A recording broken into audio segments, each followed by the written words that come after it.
Untuk pelanggaran berat seperti mencuri, ya, atau memalsukan data yang mengakibatkan kerugian perusahaan, apakah bisa di PHK tanpa pesangon dengan status PKWTT?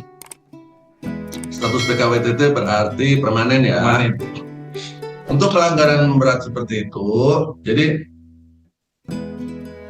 kalau hari ini di zamannya OJK, pelanggaran seperti mencuri atau memalsukan data ini kan memiliki delik pidana. Ada dua pilihan untuk menyelesaikan kasus ini, PHK-nya ya, maksud saya. Kalau mau di PHK ada dua pilihan. Yang pertama menggunakan PHK karena alasan pidana, ya, jadi dilaporkan dulu ke polisi, proses pidana dijalankan. Atau yang kedua menggunakan PHK dengan alasan pelanggaran bersifat mendesak. Jadi bukan pelanggaran berat. Jadi keliru kalau kita menggunakan alasan pelanggaran berat. Kesalahan berat udah nggak ada.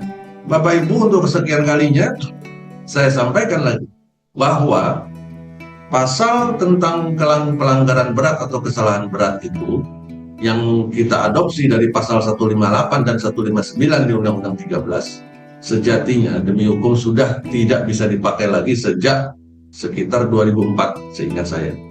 Ya. Jadi dengan sekarang 2024 berarti sudah 20 tahun. Ya. Sudah 20 tahun, tapi hari ini saya masih temukan banyak sekali perusahaan yang mencantumkan pelanggaran berat, kesalahan berat di dalamnya. Bahkan kasus-kasus itu juga masih sampai ke pengadilan. Ya. Itu kasus-kasus yang sudah jelas nanti kalau berlanjut ke pengadilan lebih banyak kemungkinan kalahnya. Ya. Jadi sudah nggak bisa dipakai lagi. Maka bagaimana cara menyelesaikan kasus ini? Ya tadi pilihan PHK-nya ada dua. Yang pertama PHK pakai alasan pidana, konsekuensinya laporkan dulu ke pihak berwajib dan sebagainya. Atau yang kedua menggunakan PHK dengan alasan pelanggaran bersifat mendesak.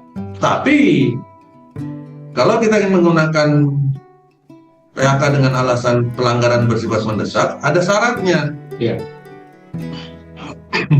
Harus dicantumkan dan diatur secara tegas terlebih dahulu di dalam PKPP atau PKB. Jadi kalau belum diatur, nggak bisa.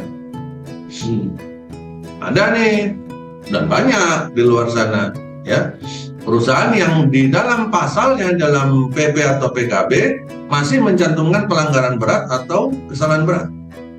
Dia belum mencantumkan pelanggaran yang bersifat mendesak, belum diatur detail dan tegas. Tiba-tiba ada karyawan yang mencuri memasukkan data, dia baru ngerti bahwa ternyata pelanggaran berat udah nggak bisa dipakai sebagai alasan sekarang. Kalau gitu pakai pelanggaran bersifat mendesak, dia pakai pasal itu. Nggak ada dasar hukumnya, orang di PP dia belum dicantumkan. Khusus untuk PHK karena pelanggaran yang bersifat mendesak, ada syarat yang ditetapkan oleh undang-undang untuk memberlakukannya, yaitu dicantumkan terlebih dahulu di dalam PK, PP atau PKB. Artinya mencantumkan itu menjadi syarat utama pemberlakuan.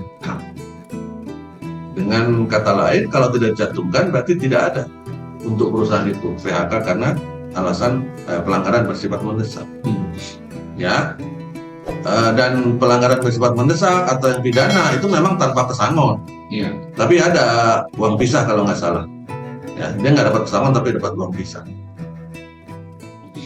Begitu ya, Bapak Ibu.